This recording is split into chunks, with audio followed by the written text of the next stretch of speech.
And what we're aiming to do is automatically and accurately recreate large swaths of the world in simulation, and then use this simulated world to test and train autonomous vehicles.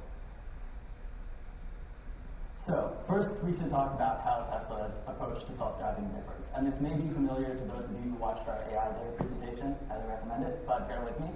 We use a vision-only system that's tasked with consuming the raw images coming out of these 8 cameras and controlling the car's behavior. And to do so, it needs to be able to understand the world and represent it in a format that's both useful for planning and understandable to the human eye.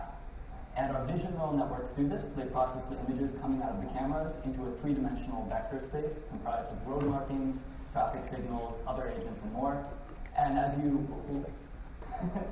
may know, we don't use HD maps or LiDAR or anything like that. So all of these vector space representations are created right then and there. So the vision networks need to be good.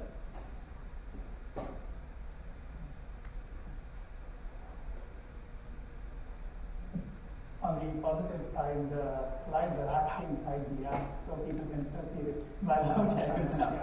Well, this next slide is going to be a diagram of how our vision networks look, but I can briefly just walk through kind of how they're architected. So basically, we process images coming through each of the cameras with an embedded backbone. This is made up of like RegNets, backpans, and so forth. Then we fuse these camera-specific features into a shared latent space using transformers, and we aggregate these features spatiotemporally using video modules. We then decode a variety of useful predictions using task-specific trunks and heads. So these predictions could be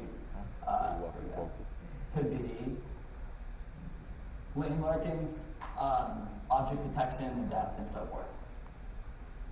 And when it comes to training these models, Autopilot gets a great amount of value out of what we call the fleet, which is the millions of Tesla vehicles driving all over the world, each equipped with an FSD computer. And these vehicles are constantly assessing their environment in the same way that we just saw, and we can query them for clips based on the kinds of scenarios we want to train on further. So in the case of this vehicle, we asked the fleet for snow and water being kicked out behind close-in-path vehicles, and the fleet delivered. And these go to our labeling organization or to our auto-labeling networks and algorithms, which label them basically in a useful way for training. So it could be bounding boxes, depth, and so forth. But now, where does simulation fit into all this? You may be wondering, when we have so much data, why do we need simulation? Because it's often viewed as a last recourse for those who don't have the kind of real-world data that Tesla does. Indeed, for many cases, simulation must pass a very high bar to hold a torch to the real world. But what kind of coverage can it provide where the real world is not? And how can we use simulation and fleet data in tandem to provide more value than either does alone? So simulation is obviously going to be most useful in the case of data that are difficult to source or label, or in cases that require closed-loop interaction with an environment across multiple time steps. So on the left case there, scenarios like pedestrians and dogs running down the highway are very rare in the real world, and they're infrequently encountered even by our fleet of millions of cars. But that doesn't mean it can't happen. It doesn't mean that Autopilot doesn't need to be able to handle it. And in simulation, we can produce tens of thousands of these clips overnight. Even common scenarios can be difficult to label. So in the case of hundreds of pedestrians in a crosswalk, this might be very tedious for a human and difficult for an auto-labeling network. But in simulation, with perfect access to the ground truth, we can trivially produce these labels. And then finally, simulation is the only way to get deterministic scenarios, making it a really valuable source for closed-loop data in both testing and training. So with a perfect understanding of the ground truth, there's no limit on the complexity of the labels that simulation can provide. Simulation starts in this vector space, and so buffers like these are easy to create and useful for supervision. We can rapidly spin up support for any task needed, and with these perfect labels, simulation has huge potential for training. But what might stand in the way? So simulation fails when it's less expressive than the real world, or when it presents content that could never occur in reality.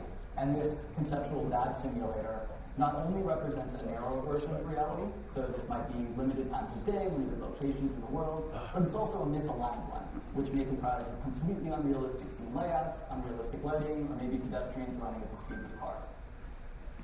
Now, ideally, a simulator presents a version of reality where edge cases can be entirely represented, but nothing impossible will be. We want these two circles to overlap as much as possible, recognizing that once we have represented reality in sim, we can sample rare scenarios from it as we choose.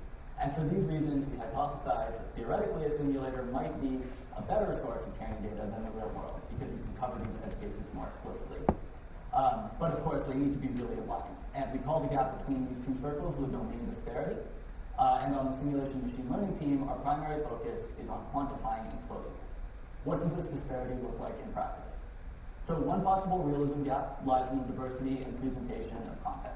The real world is filled with crazy things like tanks, interesting intersections, and more. Another gap is actor behavior. This is important for closed-loop training and testing. And a simulator that follows simple rules like cars stop at red lights or stop signs will miss important cases like this ambulance speeding through them. The final gap that I'll go into is visual. The vision networks we train should learn a way of seeing that is equally useful both in the simulated world and in reality. Now, luckily at Tesla, we have two silver bullets towards closing these gaps. Millions of cars in the fleet and complete access to the very thing we're trying to train, the in-car networks. So the first thing I want to share with you is World Creator, our machine learning pipeline for recreating the entire world in simulation, closing gaps in scene layout. So, as we spoke about before, Tesla vehicles driving through the world identify the static components of the lanes and worlds surrounding them. And each trip through location sweeps a patch of road around that trajectory. Now, in the case of multiple trips, we can gather multiple sweeps capturing different parts of the scene layout. And by combining these predictions, we can get a pretty good understanding of what the world looks like around this location. So as you can see, the picture of what this intersection is starts to be built further and further out until we have a really good understanding. And we can even fuse this understanding of the world created by the car with other on and offline neural networks to get a really good understanding of the entire 3D scene. What does this mean in practice? As Tesla vehicles drive through the world, in this case through the same region in San Diego, we can actually build out maps in their wake. Look at the diversity of content here. Intersections, parking lots, angled roads, perfectly realistic stop sign and road marking placement. And this gives us the ability to examine how our code would behave, driving in locations all over the world, and to train on a realistic distribution of scene layouts with little possibility of overfitting to specific roadways. And again, this is what we're working on, doing this wherever Tesla vehicles drive. So, for example, here's a random intersection on Google Maps in that same neighborhood. We see that simulation replicates the salient road features accurately with no artist cleanup required. And as we consume more and more predictions and build custom offline networks, our ability to model all detail of the scene should grow a lot, and this could be in the coming months. And then we can procedurally generate an arbitrary number of scenarios in that same location, which obviously is very, very useful for training. But we can go a step further. So, as Tesla vehicles drive, they also give us perfectly realistic actor behavior. They're classifying where everyone is, what their kinematics are, and we can use these in tandem with World Creator to replicate real clips quickly and faithfully. And from a training perspective, this allows simulation to act as a multiplier for real-world data. We can take a single interesting real clip and procedurally generate variations upon it. So we can alternate the weather, the vehicle colors, the kinematics, and more. This means that one clip might be turned into hundreds of clips automatically, which is obviously very useful for training. But also for validation, this is useful. These reconstructed clips can set a bar for Autopilot moving forward. We can replicate interventions as they occur in the real world and make sure that we never regress in the same way. But for all this to be truly useful to a vision-only system, the models for seeing that are trained and evaluated in the simulator should port directly to the real world.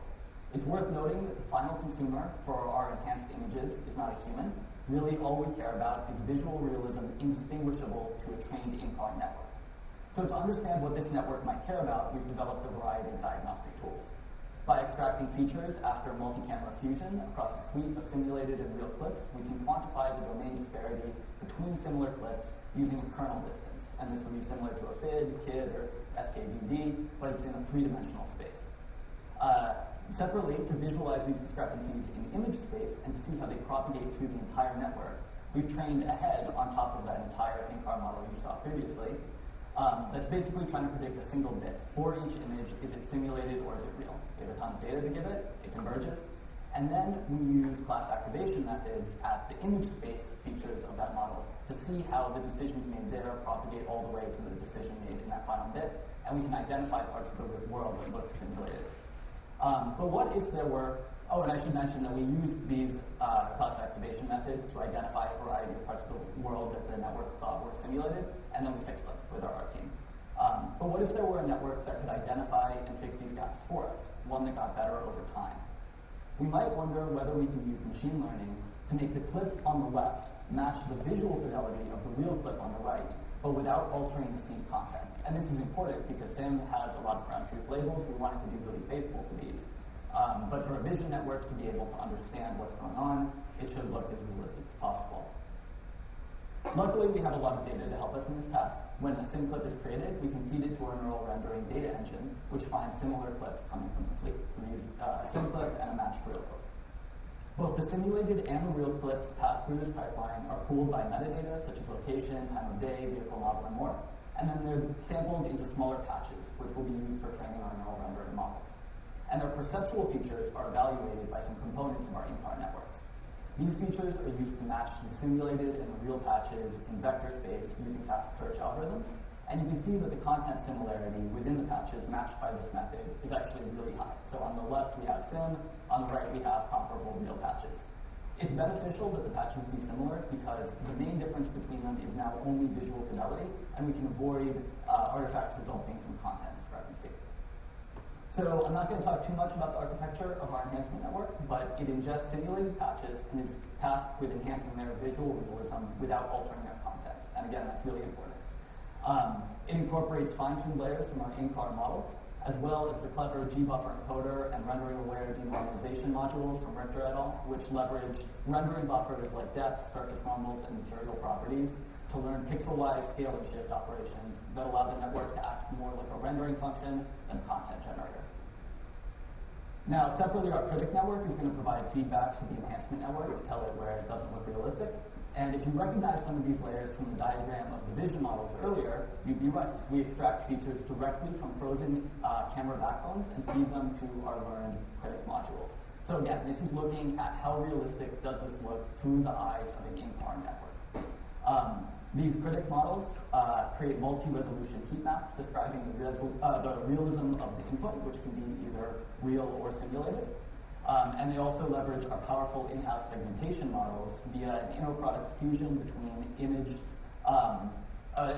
real image and the segmentation layers there, and then the enhanced image. The idea being if the critic network gets the capacity to look at segmentation of the original image, and then the enhancement network adds a bunch of features, it will realize that even though the enhanced image looks realistic, the segmentation won't be faithful, and it will, call it a fake.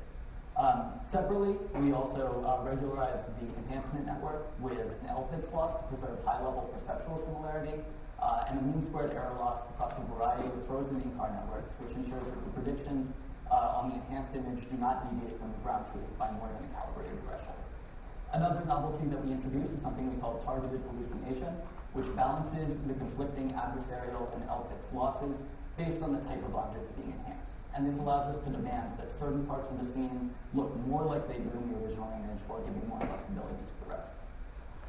Let's see how the model works in practice. So here's a still from the same scene in our office, and here's the enhanced version. Note the newly reflected lights and street paint, the neon appearance of the signs, the enhanced detail on the trees, the changed color of the sky, but also note how faithful this is to the original image. Our neural rendering model is quite stable in video format, and it can tackle a wide variety of scenes. There we go. So the left side is enhanced. I don't know if it's going to play. And the right side is the original. And you can see that there are a lot of changes in the colors in the lane paint, color of the sky. Look at the textures and details added to the terrain. In fact, neural rendering in an adversarial setting is very useful for avoiding the problem that vision neural networks overfit a lot on terrain because it's forced to continuously randomize them and make them more interesting. And as I said before, these models train in a flywheel as we generate simulated clips, so the quality of the enhancement and coverage of the edge cases will just keep getting better.